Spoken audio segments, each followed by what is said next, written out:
ఈ ఇన్సిడెంట్ ఉత్తరప్రదేశ్లో జరిగింది. కన్వార్ యాత్రలో ఒక వెహికల్లో డీజే అయితే పెట్టుకొని ఫుల్గా సౌండ్ అయితే పెట్టారు. ఆ సౌండ్కి మెడికల్ షాప్లో ఉన్న ఐటమ్స్ అన్నీ కింద పడిపోతా ఉన్నాయి. ఆ మెడికల్ షాప్ అతనేమో ఏం చేయలేక అలా చూస్తూ ఉన్నాడు పాపం.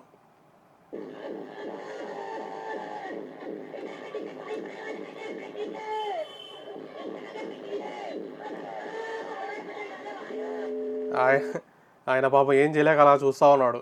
ఇంత లౌడ్ మ్యూజిక్ అయితే పెట్టడం బ్యాన్ చేయాలి, కంప్లీట్గా డీజేస్ బ్యాన్ చేయమని చెప్పట్లేదు, కానీ ఇంత లౌడ్ మ్యూజిక్ అయితే అలో చేయకూడదు. ఇది మరీ ఇంకా తల పేలిపోయేటట్టు అంత సౌండ్ పెట్టేది. నెక్స్ట్ నిన్న మల్లారెడ్డి కాలేజీలో టాక్సిక్ ప్రీ రిలీజ్ ఈవెంట్ జరిపారు. అందులో కొంతమంది స్టూడెంట్స్ అయితే ఒక నిచ్చెన లాంటిది స్పీకర్ పెట్టేది అదైతే ఎక్కేసి కింద పడినారు, వాళ్ళకైతే దెబ్బలు తగిలాయి. దాని గురించి అయితే ఇప్పుడు ఈ కాలేజ్ మేనేజ్మెంట్ మీద ఇంకా టాక్సిక్ ఫిల్మ్ టీం మీద కేసు అయితే పెట్టారు. మరి ఈ కేసు అయితే ముందుకేం వెళ్ళదు, ఊకే అలా కేసు అయితే నడుస్తూ ఉంటుంది. ఎవరికి ఏం శిక్ష పడదు, ఎలాంటి ఫైన్ ఎలాంటిది ఏమి ఉండదు, జస్ట్ ఊకే అలా కేసు అలా ఫార్మాలిటీ అంతే. ఇలాంటి ఈవెంట్స్ ఫంక్షన్స్ ఇట్లా కాలేజెస్లో పెట్టకూడదు, బయట ఎక్కడైనా పెట్టుకోవాలి. కానీ ఇట్లా కాలేజ్లో పెడితే ఎవరికైనా ఏమన్నా అయింది అనుకోండి స్టూడెంట్స్కి, ఓన్లీ ఆ పేరెంట్స్కి ఆ స్టూడెంట్స్కే లాస్.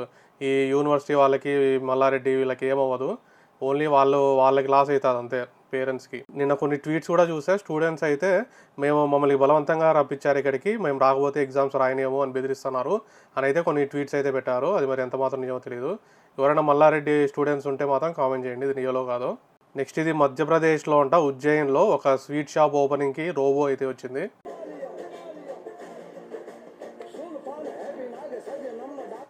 డ్యాన్స్ కూడా వేసింది ఇది.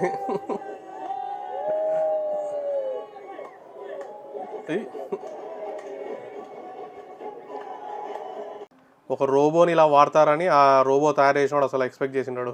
నెక్స్ట్ మూడ్ ఆఫ్ ఆంధ్రాలో సంచలన ఫలితాలంట. హైదరాబాద్ ఐఐటిఎన్స్ గ్రూప్ అంట నిర్వహించిన ఒక మూడ్ ఆఫ్ ఆంధ్ర సర్వేలో కూటమి ప్రభుత్వంపై ప్రజల్లో అసంతృప్తి ఉన్నట్టు వెల్లడైందంట. ఓన్లీ జగన్మాయ కావాలంట. సిబిఎన్ పవన్ కళ్యాణ్ వీళ్ళ మీద అయితే ఫుల్గా అసంతృప్తిగా ఉన్నారంట ప్రజలు.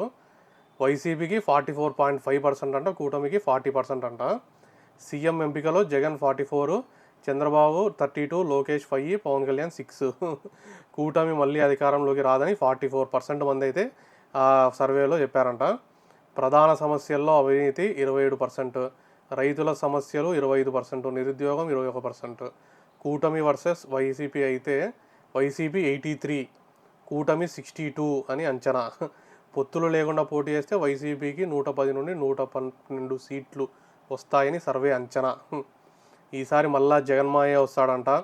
ఈసారి 110 నుండి 112 సీట్లు వస్తాయంటున్నారు. అందరూ ప్రజలంతా ఫుల్గా అసంతృప్తిగా ఉన్నారు. సిబిఎన్ ఎందుకు ఇంత డెవలప్ చేస్తున్నాడు, రోడ్లు ఎందుకు వేస్తున్నాడు, ఈ ఎయిర్పోర్ట్స్ ఇనాగ్రేట్ చేస్తున్నాడు, వాటన్నిటి మీద అయితే ఫుల్గా అసంతృప్తిగా ఉన్నారు జనాలు. ఓన్లీ జగన్మాయ వస్తేనే కరెక్టు అని ఈ సర్వేలో అయితే తేలింది. ఈసారి జగన్మాయ మళ్ళీ 2029లో ఖచ్చితంగా సీఎం అవుతాడు.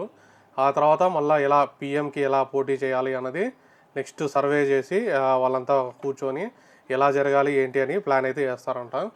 జగన్ని పీఎం చేయాల్సిందే అని ఎలాగైనా నేను మిగతా జగన్ ఫ్యాన్స్ అంతా కోరుకుంటా ఉన్నాం. నెక్స్ట్ ఇది ఎస్కే స్కూల్ ఆఫ్ నర్సింగ్ అంట, కాకినాడలో జరిగింది. మణిపూర్ స్టూడెంట్స్ ఆంధ్ర స్టూడెంట్స్ అయితే కొట్టుకున్నారు ఏదో మొబైల్ ఫోన్ ఇష్యూ గురించి. ఒక ఆంధ్ర అమ్మాయి అయితే మణిపూర్ అమ్మాయిని అడిగిందంట, నువ్వు నా ఫోన్ దొంగలిచ్చావా ఏంటి అని. అదైతే ఇంకా పెద్ద గొడవ అయ్యి ఇలా మొత్తం గ్రూపులుగా కొట్టుకున్నారు గర్ల్స్ అంతా కలిసి.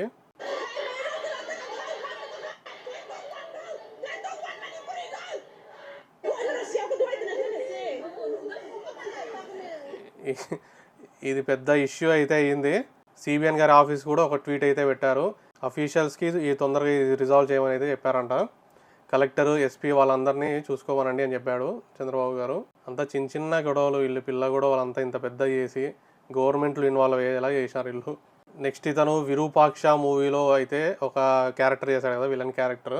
ఆయన అయితే కొంచెం క్యాస్ట్ ఫీలింగ్ ఉంటుంది ఇండస్ట్రీలో. నా క్యాస్ట్ని బట్టి నాకు చాలా అయితే ఛాన్సెస్ అయితే పోయాయని చెప్తా ఉన్నాడు. చాలా ఇబ్బంది పడ్డాను సార్. అవునా? ఇక్కడ కూడా ఇండస్ట్రీలో కూడా అవునండి సార్. అన్నీ సెలెక్ట్ అయ్యి అంతా అయిపోయిన తర్వాత అగ్రిమెంట్ చేయడానికి మీ పేరు ఇవ్వండి అంటే మనం పాన్ కార్డ్ కానీ ఇది పంపిస్తాం కదా సార్. ఆధార్ పంపించినప్పుడు దాంట్లో ఫుల్ నేమ్ చూసి సర్ నేమ్ చూసి ఎప్పుడైతే తోట కనబడిందో తాట తీసేస్తారు, తోటకి తీశారు సార్.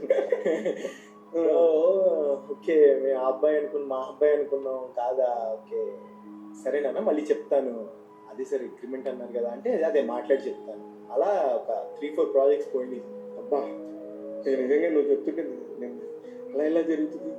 సార్ అండ్ మళ్ళీ ఏంటంటే దాంట్లో పర్టికులర్గా అంటే డైరెక్ట్గా నో చెప్పకుండా కొంతమంది ఇబ్బంది పడి అదే హీరోగా అనుకున్నాం కదా, బట్ అదే ఛానల్ నుంచి ప్రెషర్ ఉంది, ఫ్రెండ్ క్యారెక్టర్ అంటారు అంటే ఓకే సార్ ఫ్రెండ్ క్యారెక్టర్ అయినా చేస్తాను అంటే లేదు హీరో కంటే నువ్వు కొంచెం హైట్ ఎక్కువ అనిపిస్తున్నావు అంట, వద్దంటారు, నెక్స్ట్ ప్రాజెక్ట్ చూద్దామమ్మా అని చెప్పి ఇలా పడ్డాను సార్ గట్టిగానే అనుభవించావు సార్. ఇలా క్యాస్ట్ ఫీలింగ్ వల్ల చాలా ఛాన్సెస్ అయితే పోయాయి అంటా ఉన్నాడు. మరి తను తోట అంటే ఏ క్యాస్టో మరి, అప్పర్ క్యాస్టో లేకుంటే ఎస్సీ ఎస్టీనో మరి ఇంత క్యాస్ట్ ఫీలింగ్ ఉన్నందుకే రిజర్వేషన్స్ అయితే ఉన్నాయేమో మరి. ఈ రిజర్వేషన్స్ తీసేస్తే ఈ క్యాస్ట్ ఫీలింగ్ పోతుందని నమ్మకం ఉందా? ఒకవేళ నిజంగా ఇప్పుడు జంతర్ మంతర్లో జరుగుతున్నట్టుగా రిజర్వేషన్ హటావు అని రిజర్వేషన్స్ తీసేస్తే ఈ క్యాస్ట్ ఫీలింగ్ పోతుందని ఎవరు నమ్మకం ఇస్తారు అన్నది క్వశ్చన్. నేను ఈ మధ్యనే అనుకున్నా ఈయన విరూపాక్ష మూవీలో బాగా చేశాడు యాక్టింగ్, తర్వాత ఏ మూవీలో ఛాన్సెస్ ఏంటి రావట్లేదు అని. మరి ఇప్పుడు ఈయన అయితే ఈ రీజన్ అయితే చెప్తా ఉన్నాడు క్యాస్ట్ ఫీలింగ్ వల్ల రావట్లేదని. ఈ రేంజ్లో క్యాస్ట్ ఫీలింగ్ ఉన్నందుకే మరి రిజర్వేషన్స్ అనేవి ఉన్నాయా? మళ్ళీ రిజర్వేషన్స్ ఉన్నాయి కాబట్టి క్యాస్ట్ ఫీలింగ్ వచ్చింది అంటారు కొంతమంది. అది ఇంకా హిపోక్రసీ. అది అసలు రిజర్వేషన్ వచ్చింది ఎందుకు? అన్టచబుల్స్గా చూసినందుకు. ఎన్నేళ్ళు 2000 ఏళ్ళుగా అన్టచబుల్స్గా చూసారంట ఎస్సీ ఎస్టీని. ఓన్లీ చిన్న చీప్ జాబ్స్ ఏవైతే ఉన్నాయో అవే చేయనిచ్చేవాళ్ళు ఎస్సీ ఎస్టీలని. వేరే అప్పర్ మంచి చదువులు కానీ బిజినెస్లు కానీ చేయనిచ్చేవాళ్ళు కాదు. అలా 2000 ఏళ్ళు అయితే అని చేశారు ఎస్సీ ఎస్టీలని. అందుకు రిజర్వేషన్ అనేది అయితే వచ్చింది. ఈ రిజర్వేషన్ వచ్చి కూడా జస్ట్ 76 ఇయర్స్ అవుతుందంటే ఆగస్ట్ 26, 1950కి అయితే ఈ రిజర్వేషన్స్ అనేవి స్టార్ట్ అయ్యాయి. మరి ఇలా క్యాస్ట్ ఫీలింగ్ ఉన్నందుకే రిజర్వేషన్స్ అనేవి అయితే వచ్చాయి అన్నది తెలుస్తూ ఉంది. రిజర్వేషన్స్ ఉన్నందుకు క్యాస్ట్ ఫీలింగ్ రాలేదు, క్యాస్ట్ ఫీలింగ్ ఉన్నందుకే రిజర్వేషన్స్ అనేవి వచ్చాయి అనేది ఇది ఒక ఎగ్జాంపుల్. మరి ఈయనకి కూడా చెప్తా ఉన్నాడు ఈయనకి ఛాన్సెస్ రాకపోవడానికి క్యాస్ట్ ఫీలింగే కారణమని. మీరేమనుకుంటా ఉన్నారు కామెంట్ చేయండి. నెక్స్ట్ కృతి సనన్ ఫ్రమ్ బికినీవుడ్. ఈమెయితే రీసెంట్గా ఒక రక్షాబంధన్ రిలేటెడ్గా ఒక యాడ్ అయితే చేసిందంట. ఇలాంటి డ్రెస్ ఒకటి వేసుకొని వచ్చేసి దీని మీద ఫుల్గా బ్యాక్లాష్ అయితే వస్తూ ఉంది ఆన్లైన్లో. ఇలాంటి డ్రెస్సులు ఎవడన్నా వేసుకుంటారు రక్షాబంధన్కి అన్నదమ్ముల ముందు అని. బికినీవుడ్లో అయితే వేసుకుంటారు. బాలీవుడ్ అంటే బికినీవుడ్డేగా మరి. బికినీవుడ్లో ఇవన్నీ కామన్. మన వీళ్ళు మనల్ని అంటారు మళ్ళీ నావెల్ ఎక్స్పోజ్ చేస్తున్నారు, అది చేస్తున్నారు, ఇది చేస్తున్నారని. వీళ్ళు మాత్రం చేసేవేమో ఫుల్ బికినీ సీన్లు, లిప్ లాకులు, ఇల్లీగల్ అఫైర్స్ అవి. దీని మీద అయితే ఫుల్గా బ్యాక్లాష్ అయితే వచ్చింది మన అక్కయ్య డ్రెస్ మీద. నెక్స్ట్ రాహుల్ గాంధీ మళ్ళీ కొత్తగా ఒకటి స్టార్ట్ చేద్దామని చూస్తూ ఉన్నాడు. ఇండియన్ ఉమెన్ ఆర్ ట్రాప్డ్ అని చెప్పేసి ఓన్లీ హిందూ ట్రెడిషన్ డ్రెస్సెస్ని అయితే పెట్టాడు.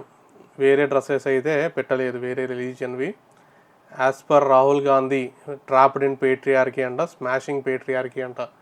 పెడితే అన్ని రిలీజియన్స్వి పెట్టాలి కదా. ఉమెన్ ఎంపవర్మెంట్ అంటే అన్ని రిలీజియన్స్లో జరగాల, ఓన్లీ హిందూస్లోనే జరగాలని ఎందుకు అనుకుంటా ఉన్నాడు రాహుల్ గాంధీ? ముస్లిమ్స్లో ఎందుకు జరగకూడదు ఉమెన్ ఎంపవర్మెంట్? క్రిస్టియన్స్లో ఎందుకు జరగకూడదు ఉమెన్ ఎంపవర్మెంట్? ఓన్లీ హిందూ డ్రెస్సెస్ని ఎందుకు పెట్టాడు? వాళ్ళని కూడా ఇంక్లూడ్ చేయాలి కదా, అదే కదా సెక్యులరిజం అంటే. ఎందుకు అలా చిన్న చూపు చూస్తాడు ముస్లిమ్స్ని, క్రిస్టియన్స్ని రాహుల్ గాంధీ? వాళ్ళని కూడా ఇంక్లూడ్ చేయాలి కదా, ఇంక్లూసివ్గా ఉండాలి కదా. Next Congress CM DK Shivakumar, Karnataka CM, ఈయననైతే అదానీ కలిశాడు. మరి అదానీకి డీకే శివకుమార్ కర్ణాటకని అమ్మేస్తున్నాడేమో మరి. రాహుల్ గాంధీ కూడా కలిసి, వీళ్ళిద్దరూ రాహుల్ గాంధీ డీకే శివకుమార్ కలిసి ఆ కర్ణాటకనైతే అదానీకి అమ్మేస్తున్నారేమో మరి. రాహుల్ గాంధీ అదే అంటాడు కదా, ఇండియాని మోడీ అమ్మేసినాడు అదానీకి అని చెప్పేసి. మరి ఇప్పుడు కర్ణాటకని అమ్మేస్తున్నారా రాహుల్ గాంధీ డీకే శివకుమార్ కలిసి? నెక్స్ట్ ఇతను ఎవరో ఆటో డ్రైవరు, తెలంగాణలో తెలుగు వచ్చిన వాళ్ళే నడపాలి అంట, వేరే వాళ్ళు ఉండకూడదు అంటున్నాడు. ఆ అమ్మకి ఇంకో వాళ్ళకి తెలుగే రాదు, తెలుగు రాకుంటే వాళ్ళు ఏం చేయాలి చెప్పు? ఇలాంటి ఇన్సిడెంట్సే మనం కర్ణాటకలో చూసాము, మహారాష్ట్రలో చూసాము, తమిళనాడులో చూసాము. మరి ఇవన్నీ ఎందుకు ఈ మధ్య లాంగ్వేజ్ వార్స్ అయితే స్టార్ట్ చేద్దామని ఇలాంటివి అయితే మరి చిన్నగా స్టార్ట్ అయితే అవుతూ ఉన్నాయి. ఇలా ఒకే లాంగ్వేజ్ని పట్టుకొని ఊగుతూ ఉంటే కష్టం. అన్ని లాంగ్వేజెస్ నేర్చుకున్నాం అనుకోండి మనకే యూజ్ అవుతుంది. మనం వేరే స్టేట్కి వెళ్ళినా వాళ్ళు మన స్టేట్కి వచ్చినా కానీ ఎవరి లాంగ్వేజ్ వాళ్ళు వేరే డిఫరెంట్ మల్టిపుల్ లాంగ్వేజ్ నేర్చుకుంటే మంచిదే కదా. కంప్లీట్గా మన మాతృభాషని మర్చిపోమని చెప్పట్లే, కానీ మన మాతృభాషతో పాటు వేరే లాంగ్వేజ్ కూడా నేర్చుకుంటే మంచిదే. నెక్స్ట్ వారణాసి అయితే 50 లాంగ్వేజెస్లో అయితే డబ్బింగ్ చేస్తూ ఉన్నారు. మరి వరల్డ్ వైడ్ ఎన్ని థియేటర్స్లో రిలీజ్ చేస్తారో ఏమో, కానీ కంప్లీట్గా ఒక బిగ్ స్టెప్ అయితే తీసుకుంటా ఉన్నారు ఈ మూవీతో. ఇది Africa, Spain, European countries, America అటు సైడ్ ఇంకా ఈ దుబాయ్ ఇటు సైడు ఎన్ని ఉన్నాయో మరి 50 లాంగ్వేజెస్ అంటే వీటన్నిటిలో థియేటర్స్ ఎలాగో వాటన్నిటికీ డిస్ట్రిబ్యూటర్స్ ఎలాగో మరి ఏం ప్లాన్ చేస్తున్నాడో మరి రాజమౌళి. నెక్స్ట్ ఇది సుమన్ గారి మూవీలో ఒక సీన్ ఇది. ఈయన జాతకాలు చెప్పుకునే ఆయన గురించి అంట. అబ్బాయిది వచ్చేసి చిత్తా నక్షత్రం, అమ్మాయిది వచ్చేసి అష్టా నక్షత్రం. వాళ్ళు తొందరలో విడిపోతున్నారు. వాళ్ళిద్దరూ ఏదో శుభమని పెళ్లి చేసుకుంటే ఎప్పుడు విడిపోతారా అని నీ పాపులారిటీ నీ వ్యూస్ కోసం వీడియోస్ పెడతావా? శోభితా ధూళిపాలది ధనుస్సు రాశి, అలాగే నాగచైతన్యది కర్కాటక రాశి. 2027 నుండి సమస్యలు ఉండే అవకాశం ఉంది. 2027 వరకు బాగానే ఉంటుంది వ్యవహారం. అలాగే వీరి సమస్యలకు ప్రధానమైనటువంటి కారణం ఒక స్త్రీ మూలకంగా ఉంటుంది. ఒక స్త్రీ మూలకంగా వీళ్ళ భార్యాభర్తల మధ్యన గొడవలు వచ్చేటువంటి అవకాశం ఉంది. మెయిన్ ప్రాబ్లం ఏంటంటే ఇతన్ని నమ్మే వాళ్ళు చాలామంది ఉన్నారు. వాళ్ళు మా మెయిన్ ప్రాబ్లం. ఇవి మరి ఇప్పటివరకు ఉన్న అప్డేట్స్ అయితే. ఇలాంటి వీడియోస్ కోసం మన ఛానల్ అయితే సబ్స్క్రైబ్ చేయండి. Bye. You bring me down for all to see,